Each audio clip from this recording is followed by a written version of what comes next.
Buenos días. Mis primeras palabras han de ser de agradecimiento, de muy sentido y sincero agradecimiento hacia esta ilustre corporación y hacia su presidente. Muchas gracias, Ferran, por esas palabras con las que has querido presentarme ante la audiencia.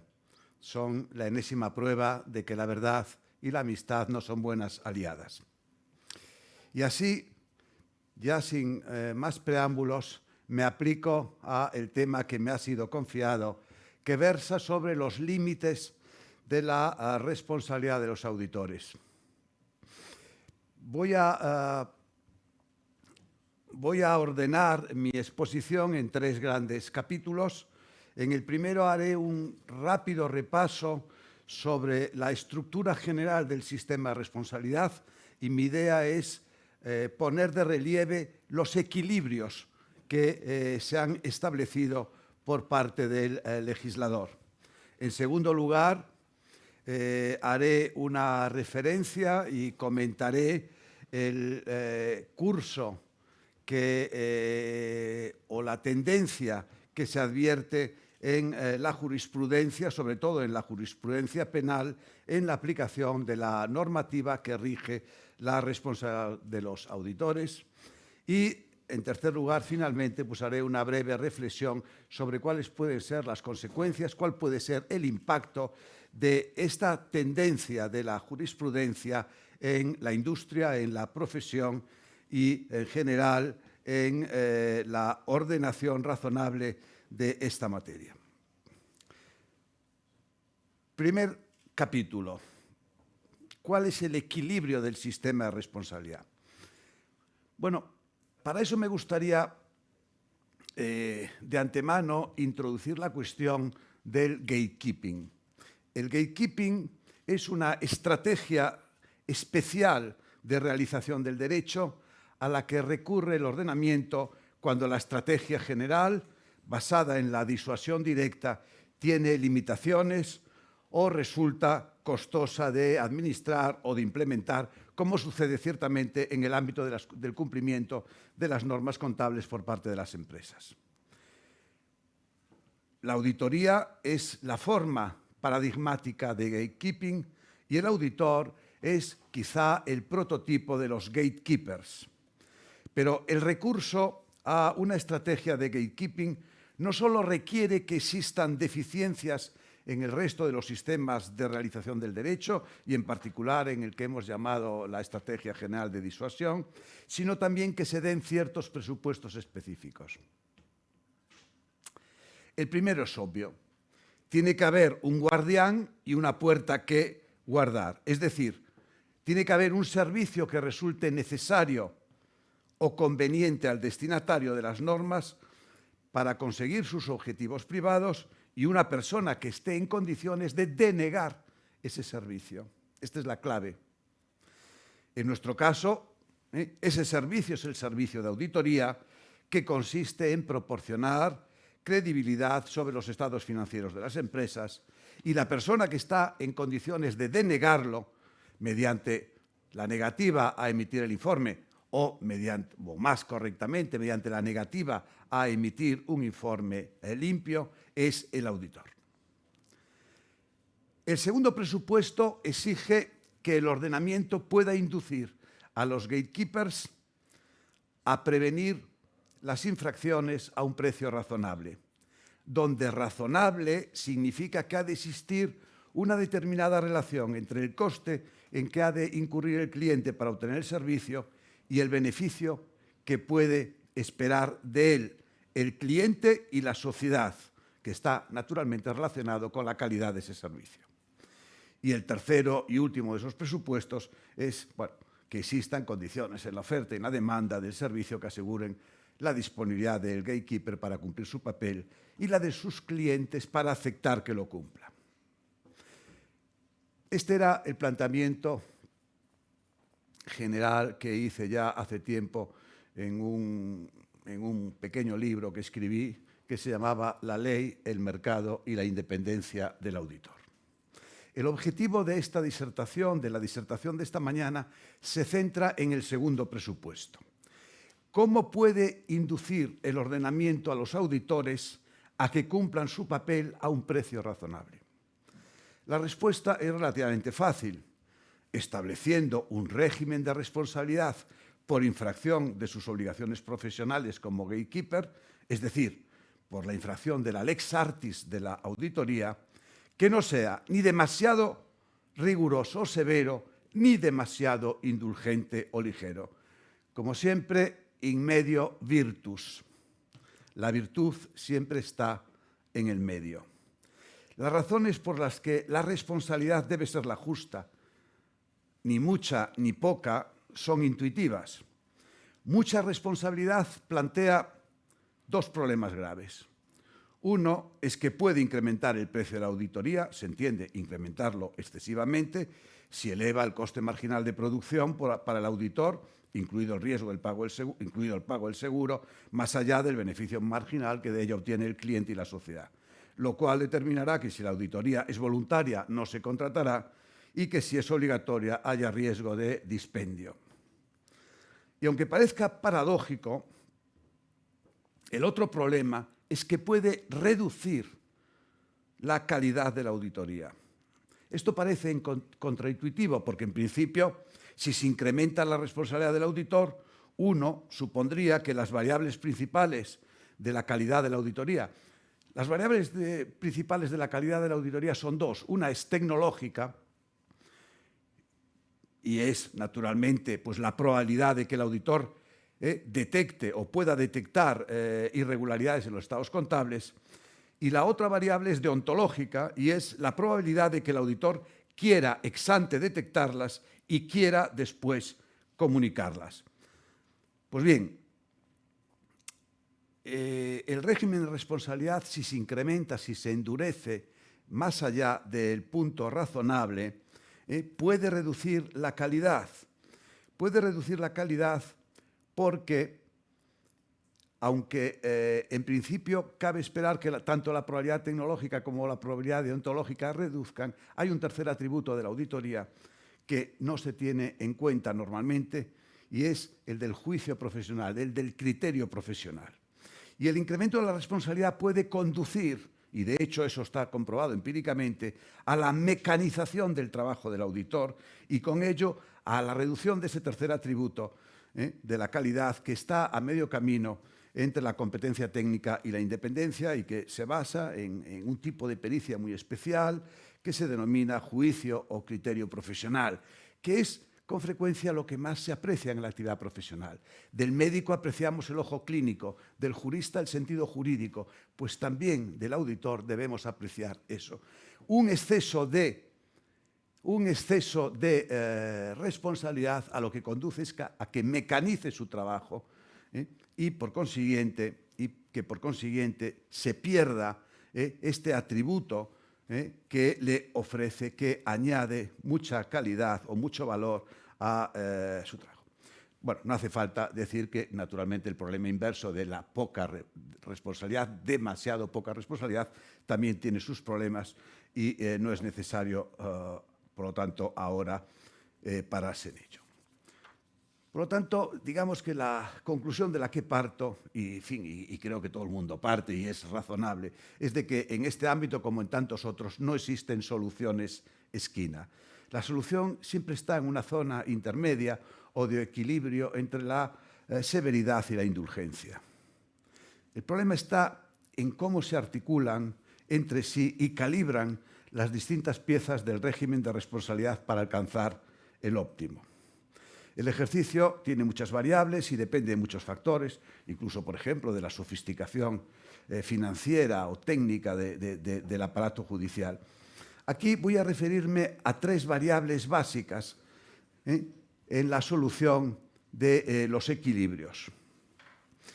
Porque aquí hay tres equilibrios básicos para conseguir ese mix ideal de disuasión y cumplimiento, que pueden expresarse así: un equilibrio entre medios y fines, un equilibrio entre medios y un equilibrio dentro de cada medio entre las funciones. Rápidamente los explico. Equilibrio entre medios y fines. El primer equilibrio que ha de tenerse en cuenta y que sin duda ha tenido en cuenta el legislador al diseñar las normas de auditoría se refiere al producto. Al auditor no se le exige una garantía o certificación de exactitud de los estados financieros que son sometidos a su consideración. No se le exige un resultado.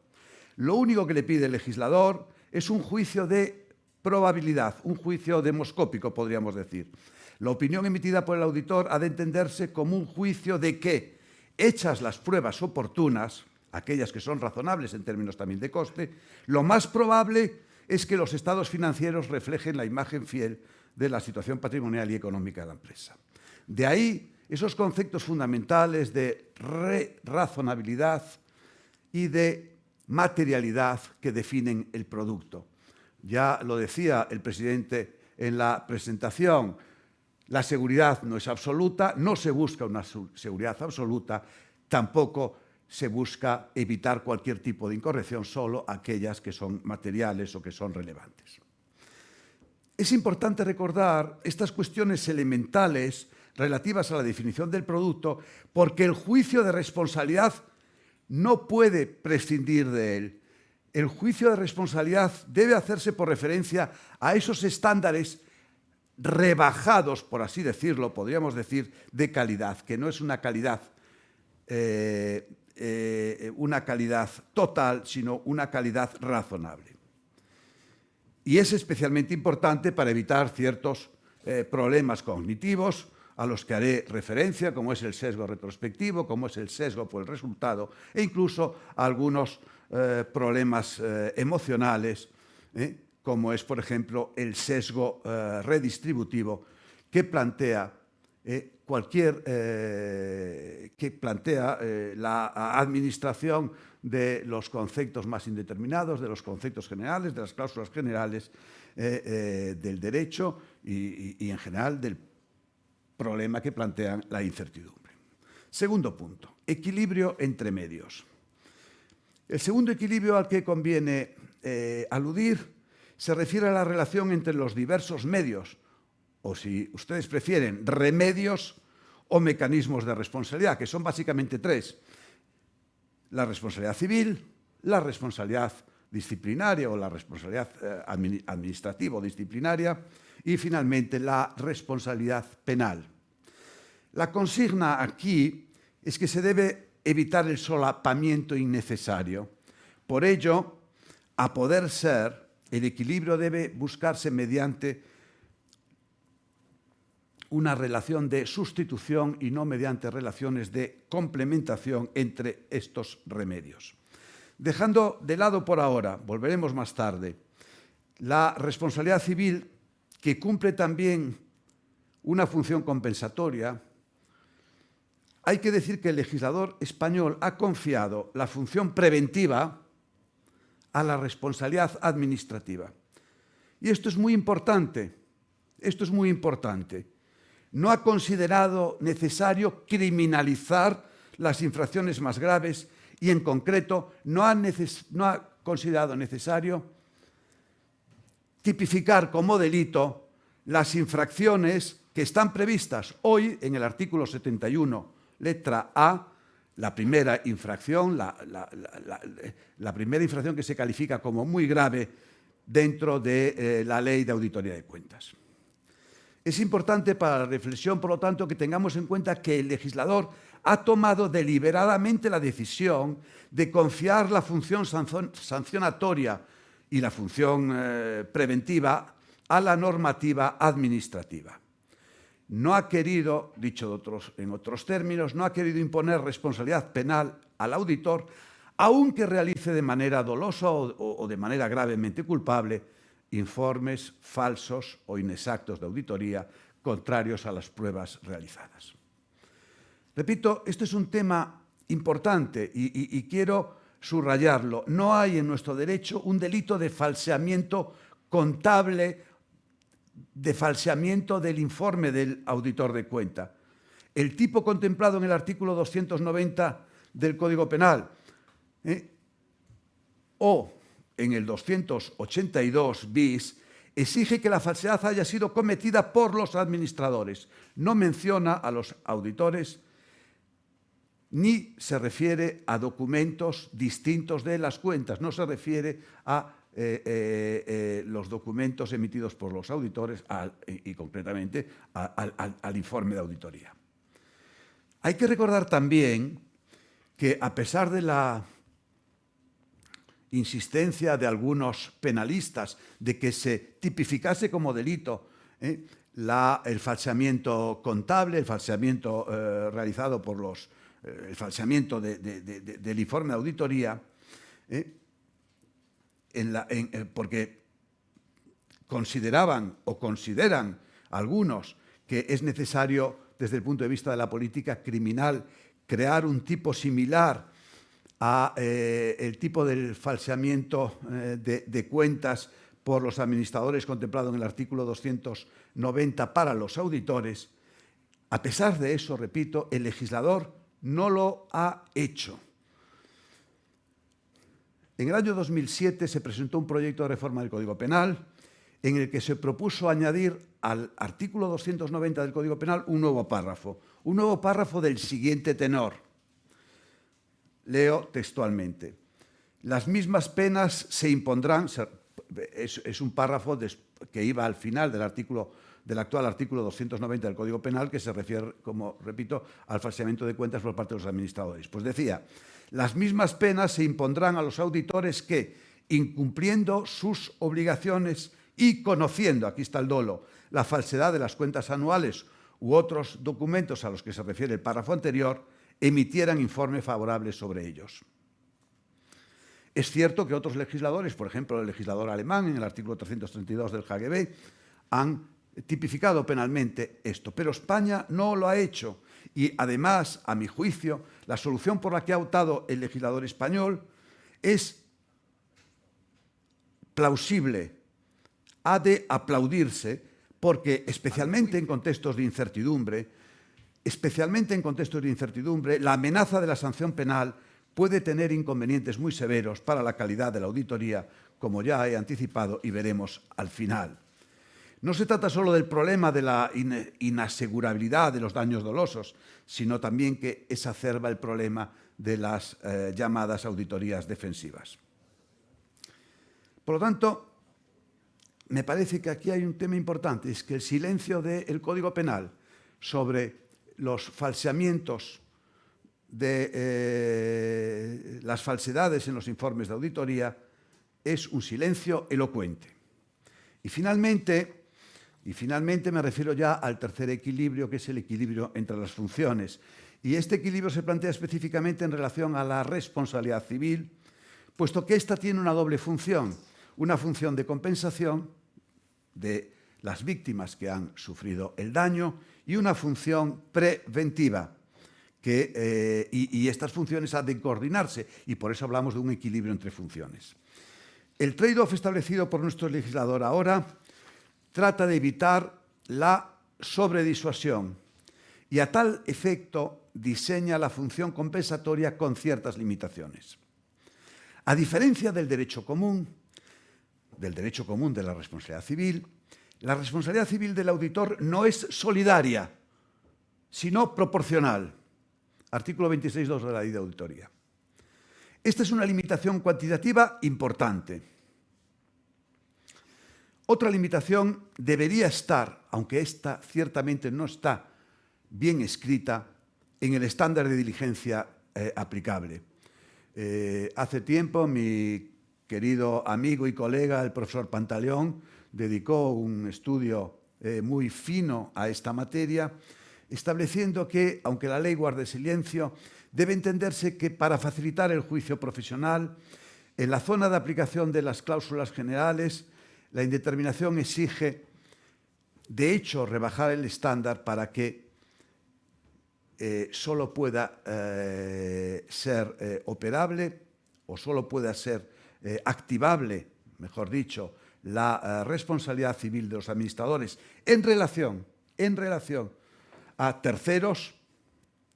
Otra cosa es en relación a la empresa auditada, en relación a terceros, solo en caso de actuación especialmente censurable, es decir, dolo o culpa grave, bajo el viejo principio de dolo, culpa lata, a equiparatur. Estas dos limitaciones tienen como contrapartida ciertas garantías especiales, alguna más justificada que otra. Me refiero, de una parte, al hecho de que la indemnización responde no solo, o que de la indemnización responde no solo la firma de auditoría sobre la que recae el encargo, con la que la empresa cliente contrata el servicio de auditoría, sino también sobre el propio auditor, sobre el propio socio auditor que la lleva a cabo. Y esto es una regla que está desde siempre, desde la ley del 88 en nuestro ordenamiento, la regla del artículo hoy, párrafo tercero o apartado tercero del artículo 26. La regla, es oportuno subrayarlo, también agrava el régimen general del derecho común, bajo el cual, como es sabido, los auxiliares en el cumplimiento del contrato solo responden directamente en caso de dolo. Por lo tanto, si no hay dolo, no responden nunca. En nuestro caso, los auxiliares en el cumplimiento del contrato, que son los socios de auditoría, que realizan profesionalmente la auditoría, responden también. Y la otra garantía especial, esta sin duda, a mi juicio, menos justificada, es que la indemnización se debe no solo a la contraparte del contrato de auditoría, a la sociedad auditada y a sus accionistas, sino también a los terceros que hayan confiado en ella, y en esta medida es responsabilidad extracontractual. Y esto está contemplado también en el párrafo segundo del apartado segundo del mismo artículo 26 de la Ley de Auditoría. ¿Por qué digo esto que está menos justificada? Bueno, quizá no debiera detenerme en esto, pero me parece oportuno decirlo porque, aunque el tema es muy complicado, me gustaría, en síntesis, decir lo siguiente. La función de auditoría es distinta en el mercado primario y en el mercado secundario. En el mercado primario, la auditoría, ¿para qué sirve?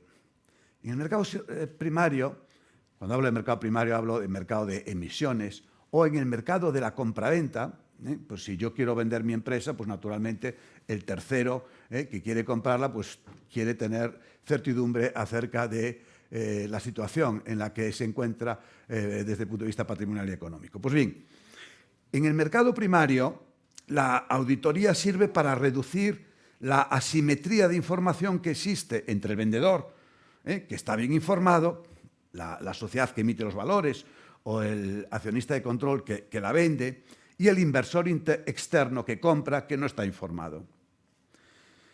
Y por eso se le pide al auditor que haga una auditoría especial a tal efecto, y también se le paga especialmente por eso. En el mercado secundario, sin embargo, no hay asimetría de información entre compradores y vendedores. El inversor externo no sabe de antemano si será comprador o será vendedor.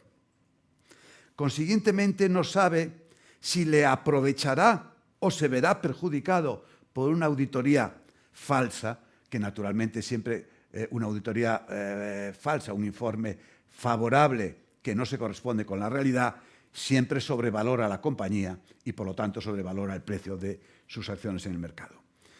Y esto tiene consecuencias sobre el nivel óptimo de protección, que naturalmente debe ser mayor en los mercados primarios, porque ahí sí que realmente hay asimetría de información, que en los secundarios, donde no existe esa asimetría de información. La idea es que la responsabilidad del auditor frente a los inversores sea por negligencia en los mercados primarios, cuando se hace la auditoría contratada a tal efecto, como decía el profesor Pantaleón, y sin embargo que deba solo exigirse responsabilidad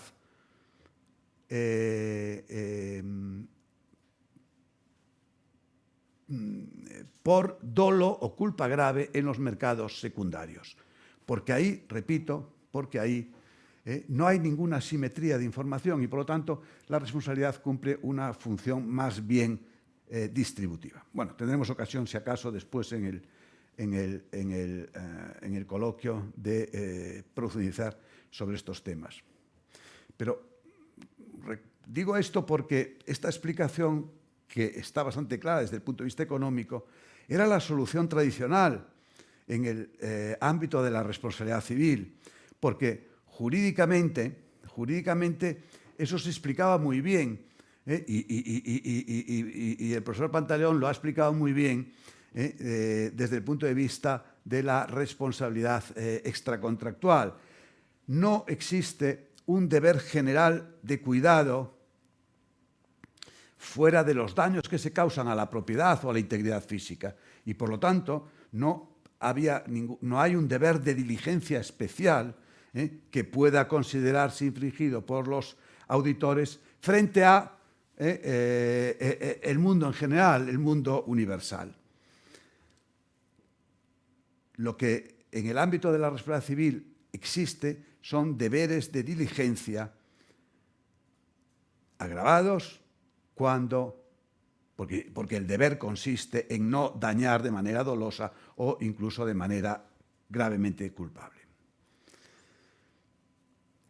Bien, por lo tanto, hay estos tres equilibrios, es a los que me he referido, equilibrios entre medios y fines, equilibrios entre los distintos medios o remedios, si ustedes prefieren, y finalmente un equilibrio en el ámbito específico de la responsabilidad civil entre las distintas funciones compensatoria y preventiva que pueden cumplir. Con este telón de fondo entro ya en el segundo capítulo, que es donde quiero examinar pues, la jurisprudencia que podríamos llamar activista, de la jurisprudencia, sobre todo de la judicatura penal, y el impacto que tienen esos equilibrios y cómo acaba distorsionando esos equilibrios que han sido establecidos por el legislador y que parece razonable establecerlos para que las cosas funcionen adecuadamente. Pues bien, el examen de la jurisprudencia penal en materia de auditoría permite detectar ciertas pautas o patrones de actuación y de valoración que pueden poner, como digo, en peligro esos equilibrios con daño para todos, con daño naturalmente para la industria, para el sector y con daño también para las empresas. Hay diversos pronunciamientos preocupantes en tiempos recientes, pero seguramente, porque es el más reciente y destacado, pues haré referencia a la sentencia de la Audiencia Nacional de la Sala Penal, la sentencia de 6 de octubre de 2020, que voy a tomar como cifra o epítome de todos los pronunciamientos anteriores. Como probablemente recordarán muchos de los que me están oyendo, la sentencia de la Audiencia Nacional de octubre de 2020 condenó a un auditor externo de un conocido grupo empresarial en concepto de cooperador necesario por un delito continuado de falsedad contable societaria, del artículo 290 del Código Penal, en concurso medial con un delito de estafa de inversores, artículo 282 bis del Código Penal, en relación con la auditoría de cuentas de dicho grupo relativa a los ejercicios 2010, 2011 y 2012. El auditor, cuando hable de auditor, me referiré a la persona física que hace o lidera el equipo de auditoría. El auditor fue condenado a una pena de 3 años y medio de prisión y una multa, y a ciertas penas accesorias de inhabilitación. La firma de la que era socio el auditor resultó igualmente condenada por el delito de fraude o estafa de inversiones del 282. Y tanto el auditor como la firma fueron condenados conjuntamente y solidariamente con los demás condenados, con los administradores, al pago de una cuantiosa indemnización por responsabilidad civil derivada del delito que alcanzaba la no desdeñable cantidad de 126 millones de euros. El caso no interesa como anécdota, sino que interesa como categoría. Y en mi opinión pone de relieve la proclividad de la jurisprudencia hacia la reprobación del auditor en casos de fraudes y crisis empresariales, bajo el entendimiento de que resulta difícil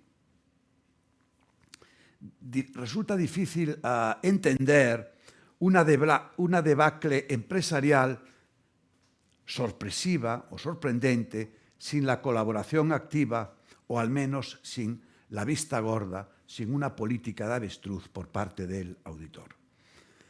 Cuando estalla un escándalo financiero, bueno, hay casos muy famosos, Enron, Parmalat, Afinsa, etc., todos miran a los auditores acusándolos de no haber dado ninguna señal al mercado, de no haber lanzado ninguna señal al mercado que permitiera anticipar lo que se estaba alarmando, gestando.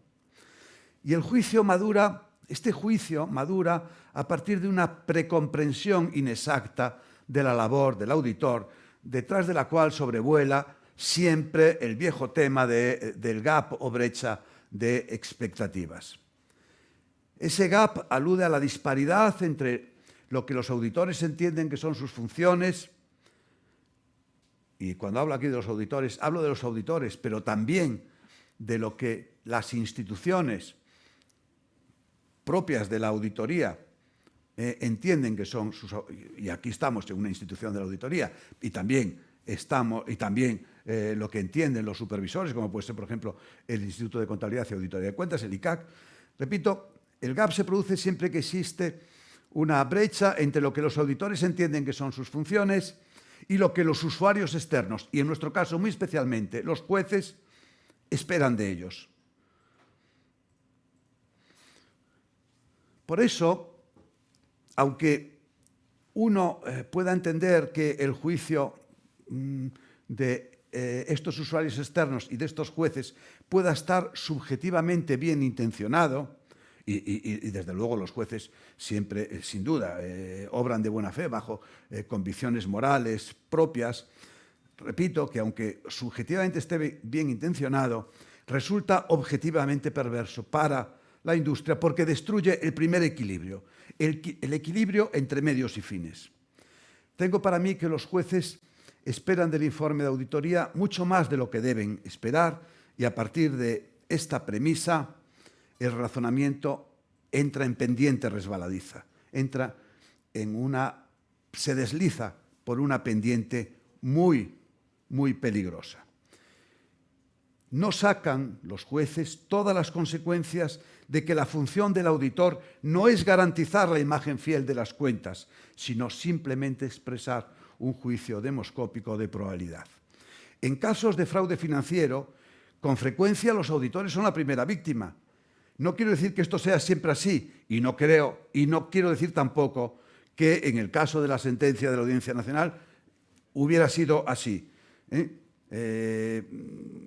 Pero lo cierto es que a partir de esta precomprensión se forma un prejuicio, un verdadero juicio moral de reprobación, y de este modo acaban destruyéndose, y lo veremos también, en los otros dos equilibrios del sistema, el equilibrio entre los remedios y el equilibrio entre las funciones. Y a continuación me refiero a ellos señalando, a propósito justamente de esta sentencia de la Audiencia Nacional de octubre de 2020, 3 distorsiones que amenazan el equilibrio del sistema.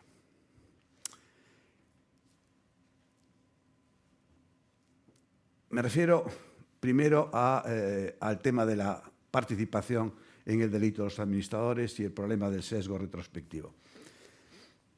Leyendo la sentencia, uno tiene la sensación de que la Audiencia Nacional fuerza la teoría de la participación en el delito para criminalizar la actuación del auditor por una vía que no puede recorrer directamente, dado que estamos ante un delito especial, el delito del artículo 1290.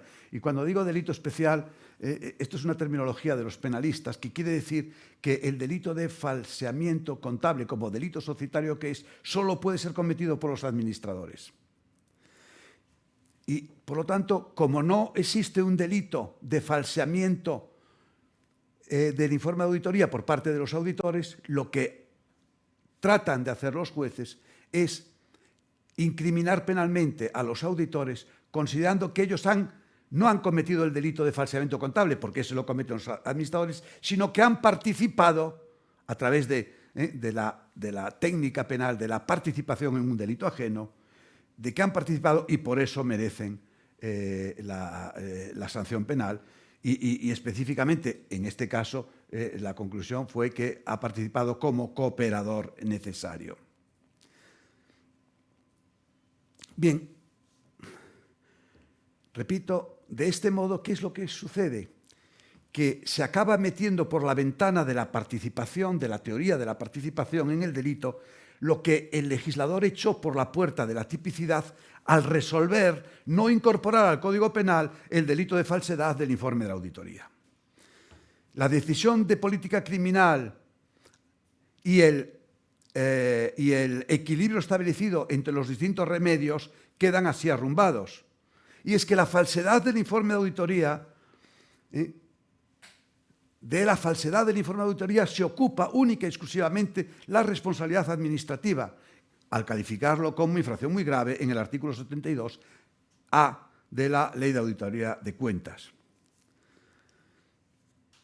Y este forzamiento o adulteración, que es recurrir al mecanismo de la participación en el delito para incriminar penalmente a los auditores por un delito que no está tipificado, puede verse en un doble nivel, que es el nivel conceptual y el nivel probatorio. Me refiero primero al nivel conceptual.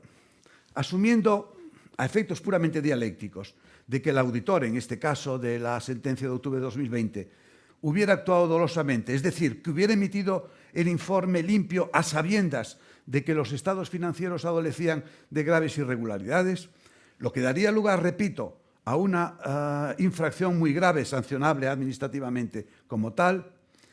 Asumiendo eso, pero asumiendo también que esa actuación hubiese sido exclusivamente unilateral, motivada por razones propias, motivada, por ejemplo, por su deseo extremo de conservar el cliente, o bien por su deseo de no revelar un fallo que debió haber revelado en ejercicios anteriores y, por lo tanto, para preservar su propia reputación, que son razones que con frecuencia, cuando hay problemas en las auditorías, motivan la actuación de los auditores. Pues bien, asumiendo eso, y por consiguiente que no está acordada con los administradores la incorrección en el informe de auditoría, habría que entender que no puede ser incriminada penalmente por la puerta de atrás de la participación, que presupone, de alguna manera, como cualquier participación en el delito, algún tipo de concertación y una contribución especial al injusto de los administradores. No un injusto propio que es atípico y que penalmente no puede ser castigado, sino una contribución al injusto ajeno al cometido o realizado por los administradores. Sería el caso como el del policía que presencia un atraco y no interviene para impedirlo. Ese policía no puede ser castigado por un delito de participación en el atraco. En el caso de la policía, el Código Penal dice que si no impide un delito, pudiendo impedirlo, es castigado, pero por un delito específico que se contempla. En el caso del auditor no se contempla este delito específico y, por lo tanto, no puede incriminarse por la vía de la participación. Dicho de otra manera, no es posible derivar responsabilidad penal del auditor por el delito del artículo 290 del Código Penal por el simple hecho de que éste no haya realizado debido o correctamente, doloso o imprudentemente, la auditoría de cuentas preparada por los administradores, precisamente porque no han intervenido en ellos. Es cierto que el razonamiento expuesto es intachable y claro si presuponemos que el proceso de auditoría es un proceso que se realiza sucesivamente al de formulación de las cuentas por parte de los administradores, y no es tan claro, aunque sigue siendo exacto si partimos del supuesto de que ambos procesos se realizan paralelamente, como de ordinario ocurre, al menos en las empresas de cierto tamaño o dimensión. En estos casos, cuando los auditores y administradores ejecutivos interaccionan de manera permanente, bueno, puede ser más fácil establecer que la labor del auditor constituye un caso de contribución o adaptación al injusto de los administradores, aunque para eso hay que probarlo adecuadamente. Por ello, aun sin descartar que el análisis conceptual también es muy relevante, en mi opinión la distorsión del equilibrio entre medios se produce sobre todo en el nivel probatorio. Y la lectura de la sentencia de la Audiencia Nacional que nos ocupa pone de relieve ciertamente el descuido y ligereza en el comportamiento del auditor, pero es cuando menos dudoso o dudoso que la inferencia que de ese comportamiento descuidado o ligero haya obrado la inferencia de inferir de eso un obrar doloso del auditor sea suficiente para deshacer la presunción de inocencia a la que todos tenemos derecho y que está constitucionalmente reconocida. No voy a entrar, naturalmente, en un análisis detallado de la sentencia, son 250 páginas y ustedes imagínense lo que sería. Pero permítanme un par de indicaciones elocuentes.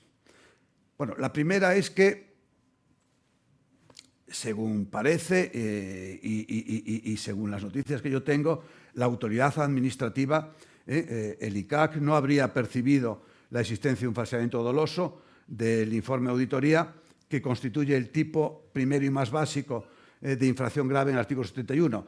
Repito, el expediente, según he tenido noticias, no ha sido un expediente abierto por infracción muy grave, sino simplemente por infracción grave. Pero bueno, no es momento ni tiene sentido hacer conjeturas sobre este tema. La segunda observación que quiero hacer es que la sentencia prueba de manera muy detallada y contundente la actuación dolosa de los administradores o de alguno de los administradores, desarrollada de manera intencionada y concertada para seguir empujando esa bola de nieve, la cabalgata de la financiación. Pero en cambio, cuando se refiere al auditor, el lenguaje cambia de registro. No es el lenguaje del dolo, sino el lenguaje de la imprudencia, a pesar de que no cabe comisión imprudente del delito de falsedad contable, ni del delito de estafa de inversores, ni de la participación en estos delitos por las que han sido condenados. Repito, la participación siempre es dolosa en un delito, porque tiene que haber un concierto causal y tiene que ser consciente y saberlo el auditor que colabora con el autor en el crimen. Bien, repito que no es el lenguaje del dolo el que utiliza la sentencia, sino el lenguaje de la imprudencia. Fíjense ustedes, la sentencia describe de una manera consistente la actuación del auditor como una conducta negligente, descuidada, poco rigurosa. Se utilizan expresiones como las siguientes, y todas estas las he encontrado en distintas páginas de la sentencia. Pasar por alto, pasar desapercibido, no haberse percatado, laxitud, escasa labor del auditor interno, auditoría externa relajada, falta de rigor, control efímero, falta de atención del auditor externo, etc. Esta descripción de la conducta supuestamente imprudente del auditor externo contrasta, como digo, con la descripción de la conducta de los representantes de la empresa que resultaron penalmente condenados por los mismos delitos. Y en este caso la sentencia considera probada la actuación indudablemente dolosa y por dolo directo, perseguida intencionadamente por estas personas que se habrían concertado estos efectos. Y en este contexto, por lo tanto, no debería ser sorprendente que los citados administradores o representantes de la empresa auditada se hubieran esforzado precisamente por ocultar al auditor externo toda la información que pudiera desvelar las manipulaciones contables que, de acuerdo con la sentencia, se habrían cometido y se cometieron. La finalidad última de esta manipulación contable habría sido la de aparentar, y el primero ante el propio auditor, la salud financiera de la empresa con el fin de seguir obteniendo financiación bancaria en el mercado. Y La tercera observación es que la sentencia pone de relieve, además, en diversos momentos y circunstancias, que el auditor no estaba o no parecía estar concertado con los administradores o que existiera un plan conjunto entre unos y otros. Y por eso, no habiéndose acreditado plenamente el concierto entre el auditor externo y los representantes de la empresa responsables del delito, todo apunta a que aquellos se esmeraron por ocultar al auditor la información. De hecho, la sentencia declara probado cosas como que determinados aspectos claves de la supuesta falsedad contable eran absolutamente desconocidos por el auditor externo. Por ejemplo, que la matriz del grupo pues, ocultaba deuda financiera en sus estados financieros consolidados, utilizando vehículos situados fuera del perímetro de consolidación y cuya existencia era desconocida por el auditor, y así lo reconoce el juez.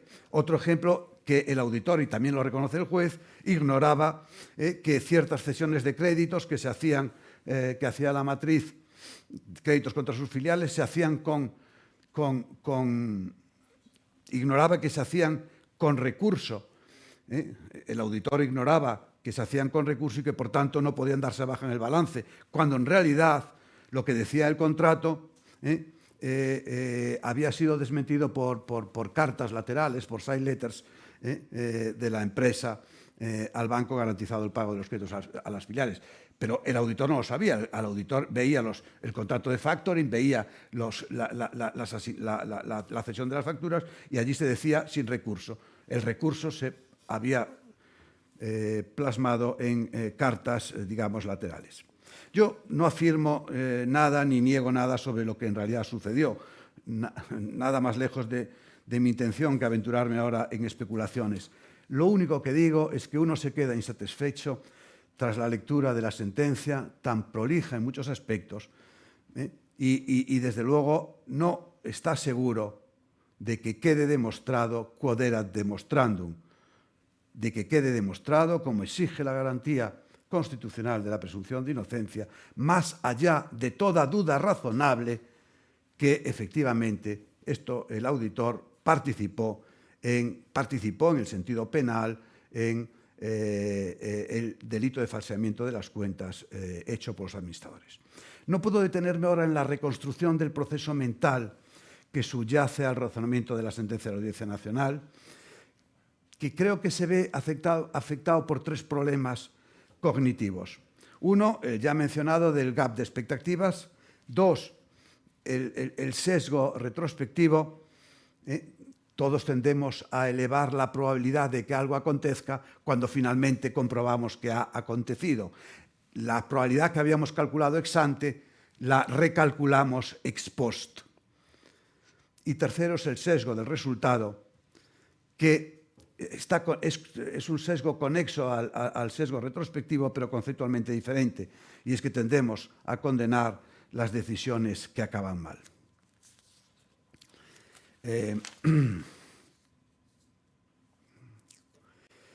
Digo esto porque el sistema jurídico debe preocuparse especialmente por tratar de neutralizar estos sesgos cognitivos, y para ello debe ser consciente el legislador y los jueces de que existen estos sesgos inconscientes cognitivos, para que estén muy atentos a ellos. Debe, en segundo lugar,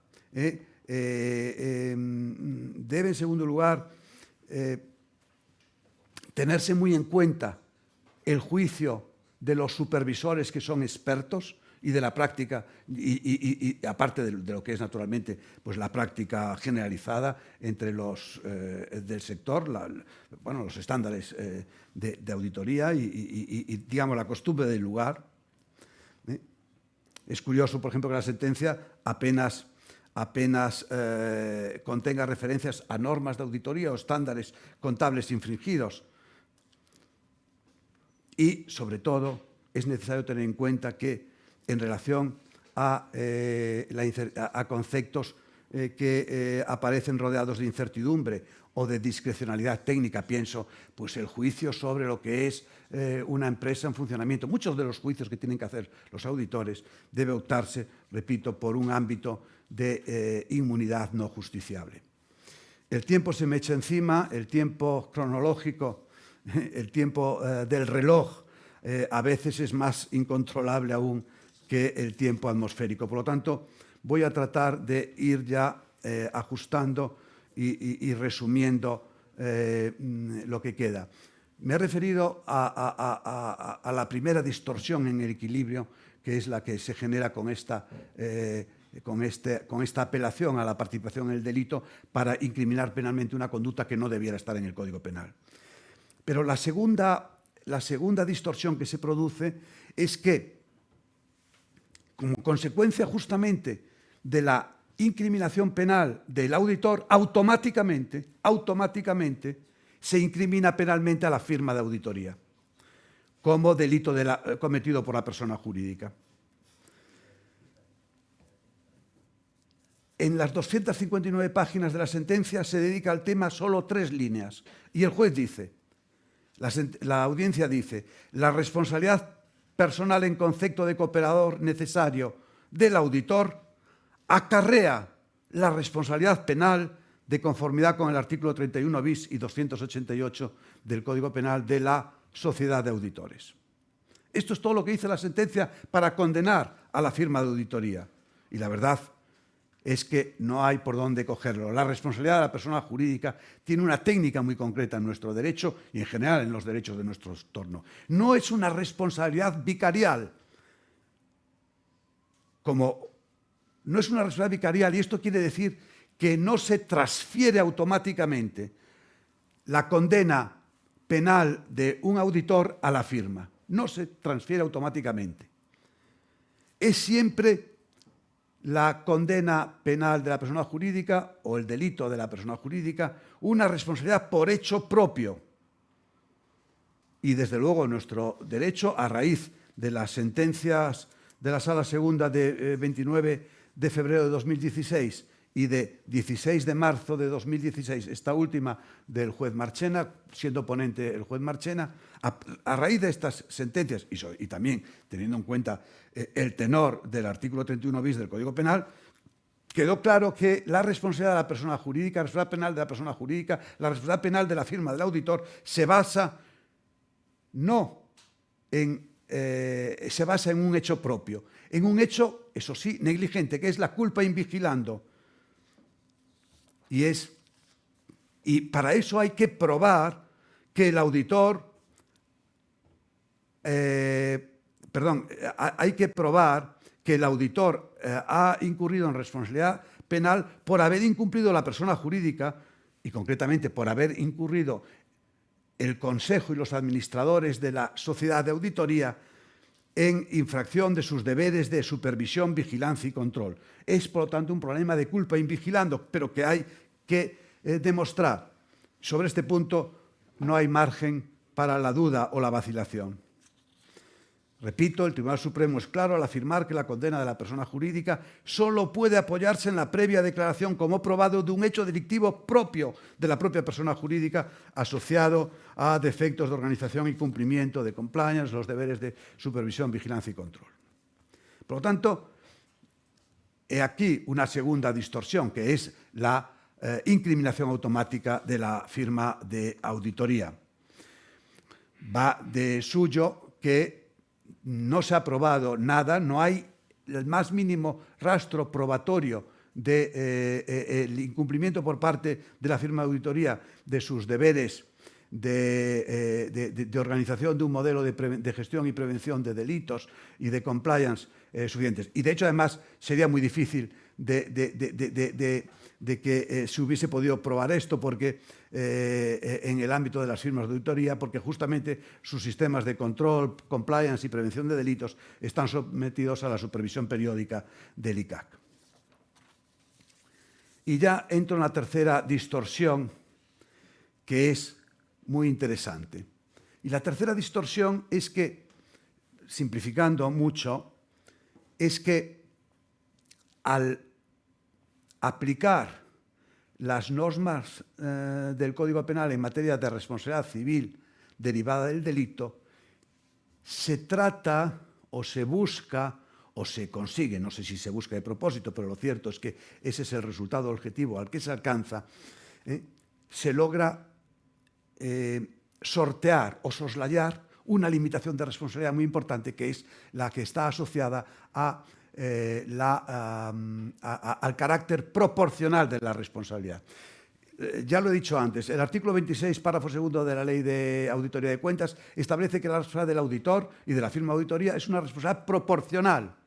Y esto quiere decir que los jueces deben hacer una estimación de cuál es la cuota de responsabilidad que le cabe en la producción del evento dañoso. Hay, que yo sepa, dos sentencias que han llegado al Tribunal Supremo. En una, el Tribunal Supremo consideró que la cuota de responsabilidad que le correspondía era de un 50%, en la otra de un 30%. Pero bueno, con independencia de que se calcule mejor o peor, hace falta una estimación de eso. Si se hubiera hecho una estimación, imaginemos que en este caso se hubiera entendido que siempre la responsabilidad principal pues recaerá sobre los administradores, obviamente. Imaginemos que a los administradores le ponemos un 60%, un 70%, un 75%, y a los auditores un 25%. Bueno, esto significaría que en lugar de condenarles a 126 millones, se les habría condenado pues a la cuarta parte. ¿Y por qué se sortea o se soslaya esto? Se soslaya sin entrar en ello. Simplemente el juez lo que hace es decir, como la responsabilidad se deriva del delito, condeno solidariamente a todos al pago del importe total. El importe total es 126 millones. Naturalmente, cuando la responsabilidad es solidaria, el deudor, en este caso los inversores, pueden dirigir su reclamación contra cualquiera, porque es solidaria. Y claro, obviamente aquí van a dirigirse contra ¿quiénes? Sobre todo contra la sociedad de auditoría y contra la compañía de seguros. ¿Por qué? Porque son los deep pockets, porque son los bolsillos profundos que pueden afrontar el pago de estas cuantiosas indemnizaciones, porque los administradores o el auditor, persona física, pues seguramente pues no tienen capacidad con sus patrimonios personales. Algunos de ellos los habrán puesto a buen recaudo para atender estas reclamaciones. Y bueno, y esto es producto de otro sesgo también, que seguramente también ha sobrevolado detrás, que es el que llamamos, y es un sesgo más que cognitivo-emocional, que es el sesgo redistributivo. Y hay una tendencia a buscar siempre entre los responsables aquel que tiene el bolsillo más profundo, y por eso se ha obviado el mecanismo o la aplicación de la regla de la proporcionalidad.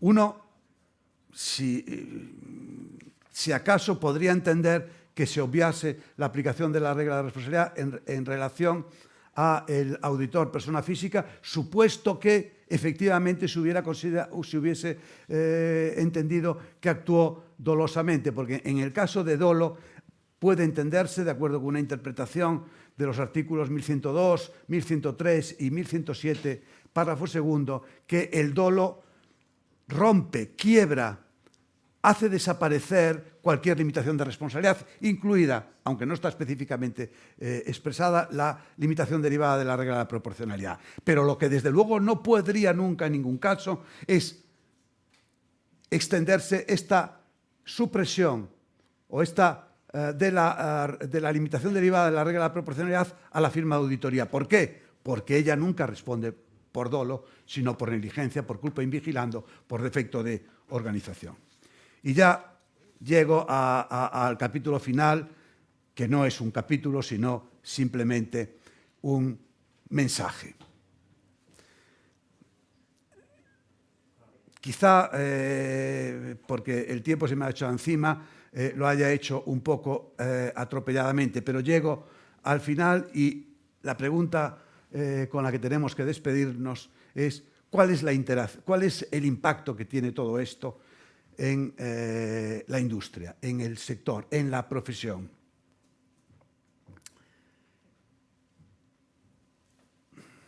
Esta es la reflexión seguramente más interesante, más importante, porque si este tipo de jurisprudencia activista acaba consolidándose, acabarán consolidándose también la ruptura de esos equilibrios fundamentales de los que he hablado, y esto naturalmente tendrá consecuencias muy graves para el desarrollo de una actividad socialmente tan relevante y tan productiva. Y el problema no está tanto, o no es solo un problema de precio, no es solo que naturalmente se incremente el precio de la auditoría, aunque seguro que se incrementará, obviamente, a mayor riesgo, mayor esfuerzo tendrá que hacer los auditores, habrá que elevar los estándares de trabajo, los estándares de prueba, los estándares demoscópicos, y por lo tanto eso naturalmente llevará más trabajo, más tiempo y por lo tanto más dinero. Bueno, aparte naturalmente del incremento del coste de la prima de seguro que sin duda se producirá como consecuencia, o si este tipo de jurisprudencia acaba generalizándose. Pero repito, no quiero o no me parece que sea especialmente importante este efecto, este impacto en la subida de precios, sino que el problema más grave es el problema que paradójicamente se produce sobre la calidad, que es paradójicamente el de la reducción de la calidad de las auditorías. Una jurisprudencia de esta guisa, de esta índole, puede ser contraproducente, porque puede provocar que la calidad de las auditorías se devalúe bajo una dimensión muy importante que es, como decía al principio, la relativa al juicio profesional, al criterio profesional. La calidad de la auditoría no depende solo de la competencia técnica, probabilidad de detectar irregularidades. No depende solo de la independencia, probabilidad de comunicar irregularidades detectadas, sino también depende del juicio profesional, que es la probabilidad de evaluar comprensivamente y en función de la experiencia y el criterio del auditor la situación financiera más allá de los datos concretos que se obtienen de las pruebas estadísticas. Bajo esta perspectiva, no podemos ignorar que la elevación del rigor judicial, máxime si éste se produce en el ámbito penal, con el fin de disuadir la colusión y promover la diligencia, a lo que conduce es a un cumplimiento meramente formal, al cumplimiento con criterios verificables establecidos en las normas de auditoría. Y lo que hará es que muchas auditorías perderán buena parte de su valor y algunos de los ingredientes más significativos de su valor o de su calidad.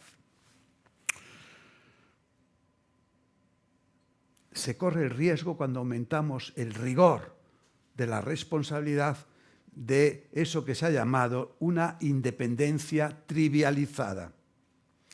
Y esto se manifiesta en las conocidas como auditorías defensivas, en las que el auditor, como el médico amenazado por una gran responsabilidad, ha sucedido en Estados Unidos, o el administrador, se cura en salud rechazando cualquier posible duda que, con base en criterios verificables, pueda suscitar las cuentas formuladas por los administradores. El auditor se ve así empujado a utilizar solo en su juicio información judicial verificable, prescindiendo de su conocimiento, de su experiencia, de su juicio, simplemente observable, pero no verificable por un tercero. Y esto no es óptimo desde el punto de vista social, porque impide que se haga uso, repito, del juicio profesional. Este es el argumento desarrollado en su momento por Grout y compañía, planteado en términos de economía de la información, basado en esa distinción fundamental entre información meramente observable por las partes, en este caso por el auditor y por su cliente, de la que además distinguir lo que es la información meramente observable de la información verificable por terceros y concretamente por el sistema judicial. El auditor emplea normalmente ambos tipos de información en su juicio profesional, La información dura, la verificable, y la blanda, la simplemente observable por él y por la contraparte. Y la blanda es a menudo muy relevante. Piénsese, por ejemplo, si tiene que hacer un juicio sobre la empresa en funcionamiento, o sobre la materialidad de un error en un estado financiero, o sobre lo que constituye una estimación razonable para evaluar, o lo que constituye una base razonable para evaluar una estimación contable hecha por el cliente. Para todo esto hace falta juicio. El sistema jurídico y judicial que desee maximizar el valor de la auditoría debe facilitar que el auditor utilice y transmite al mercado esta información blanda sobre la empresa, pero el auditor no lo hará si corre el riesgo de ser penalizado, en cuyo caso solo utilizará la información dura, la información verificable, y con eso será su informe menos informativo, menos valioso. Con eso, en definitiva, se mecanizará el informe, se mecanizará la práctica profesional de la auditoría, se empobrecerá la dimensión intelectual del trabajo profesional y a largo plazo se irá también reduciendo el talento necesario para el desarrollo de la auditoría, se irá desvaneciendo o entrará en declive o en declino una profesión intelectualmente tan estimulante. Esto ha llevado en el campo del derecho mercantil a establecer atenuaciones de la responsabilidad muy importantes. Quizá la más significativa es la llamada Business Judgment Rule, establecida en la reforma de 2014 para los administradores. Los administradores no tienen que preocuparse ahora de que sea juzgado el acierto o desacierto económico de sus decisiones basadas en el juicio profesional. Pues esto mismo debería suceder en el ámbito de la auditoría si queremos que efectivamente contribuir y promover el desarrollo de esta noble profesión. Con esto, pidiéndoles disculpa por haberme excedido en el tiempo encomendado, quedo naturalmente a su disposición para cuantas preguntas o observaciones quieran formular y, como es natural, también pues les agradezco la atención que han tenido a bien prestarme. Muchas gracias.